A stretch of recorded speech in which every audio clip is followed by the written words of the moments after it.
These examples are taken from Technical Drawing with Engineering Graphics by Giesecke, 15th edition.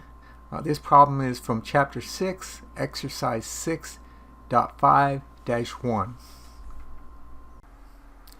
This problem is from Giesecke Technical Drafting, Chapter 6, 6.5-problem number 1. So I'm going to right click on the front plane, and I'll select to do a new 2D sketch on the front plane, and then I'll draw a rectangle from the origin, and I'll go to the lower right, and then I'll dimension a smart dimension this distance from side to side as 70, and then this distance as 30. Now notice as I put in the dimensions, the lines change color, indicating that the sketch is fully defined, and down here in the right it tells me that sketch is fully defined. I'm going to do a second rectangle here, and I'm going to do it from about right here to about right there, and then I'm going to dimension this distance from here over to here as a distance of 10, and then I'm going to dimension the distance from here to here as a distance of 15, and I'll also dimension from here to here as a distance of 15. Okay, everything turns black. It tells me down here that it's fully defined. I will click return to get out of that sketch. I'm going to rotate around just a little bit, and then I'm going to do a new sketch on the top plane. So I'll right click on the top plane, I'll do a new sketch, and I'll draw a rectangle from this corner, and I'll make sure that it snaps orange to that corner, and I will bring that rectangle about back like that. And then I want this point to be over here, so I'm going to drag this point over until it snaps onto that point. These lines turn black, and then I'm going to dimension the length of this line as 40, going from front to back.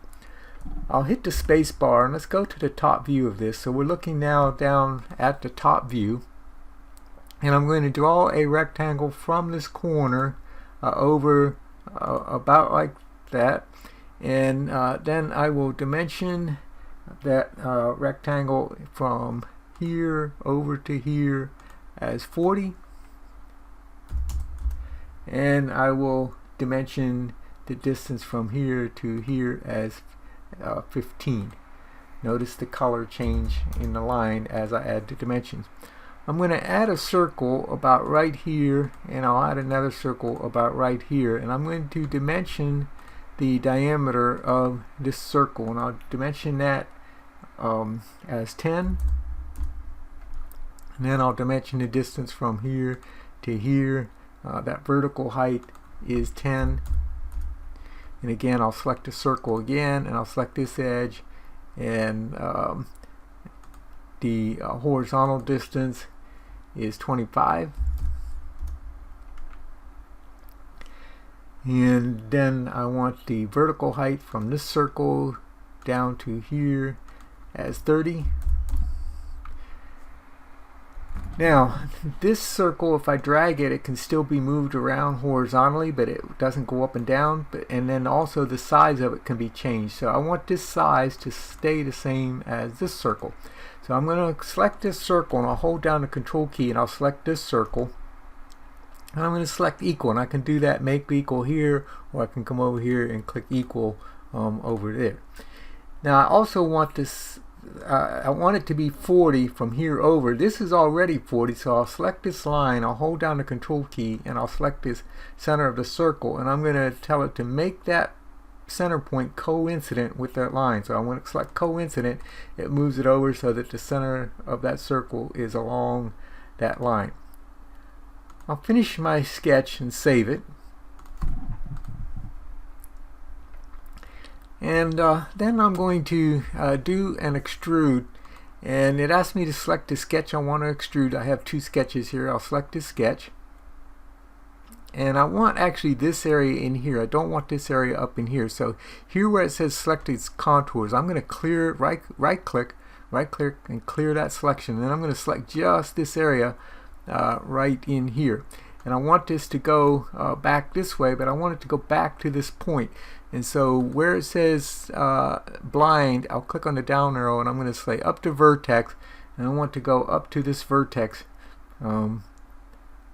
like so. And so now I have my part started out, and then I'm going to do a second extrude. Again, it asks me to select a sketch that I want to extrude. I'll select that sketch. I don't want to extrude all of that, so I'll right click here, tell it to clear that selected contours, and then I'll pick just the contours that I want inside those two and inside here. I want that to go down, and actually I want to cut rather than join this, so I did a boss extrude. Let's get out of that and come over here. We'll do extrude cut.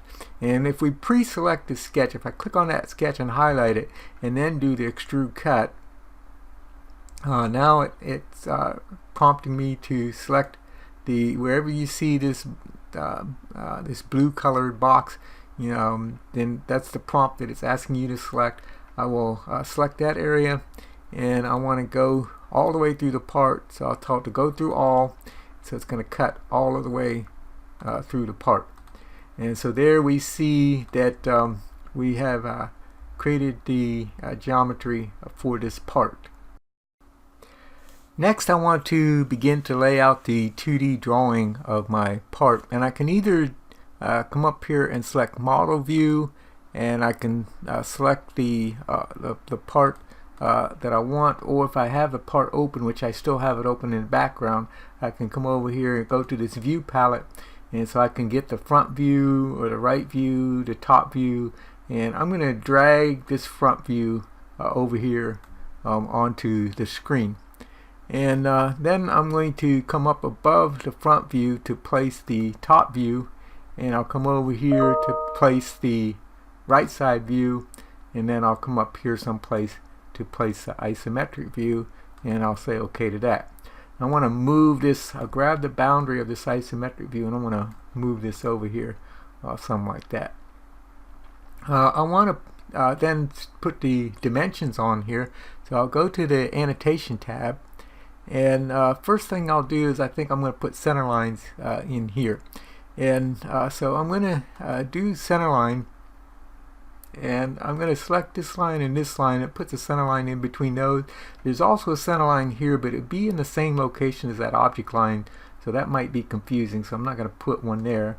I'll put a center line over here for this hole, and I'll put a center line over here for this hole. Now those center lines might be a little bit long. Later on we can make some changes so that it we'll put those into our standards, but for now I'm just going to drag the length of these center lines and make them look more aesthetically pleasing on our front and right side view. Okay, then I will go through and place our dimensions, and so I'm going to go to Smart Dimension, and I'm going to dimension this circle, and I will dimension that as 10, and I will dimension the location of that hole from here over to here, and I'll dimension the vertical height from here to here, and then I'm going to dimension the vertical height from here to here on this one, and I will dimension the distance from here to here. I'll come down to the front view, and I will dimension this distance. I'll dimension this distance, the overall length of this part, and also the dimension from here over to here, and the overall height of the part, and the depth of the part from front to back, And so I've placed my dimensions. I'm going to move this one down a little bit, move this one up a little bit, make it look aesthetically pleasing.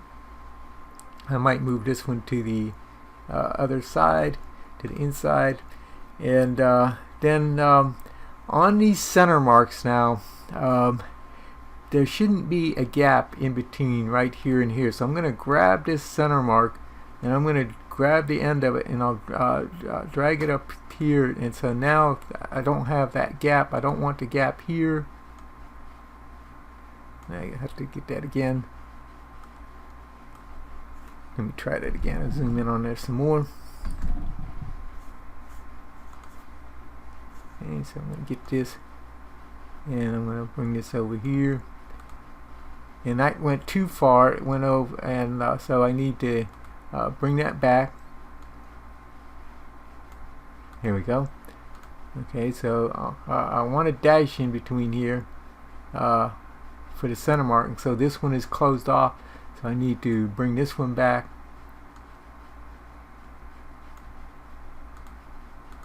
And I need to bring it back further.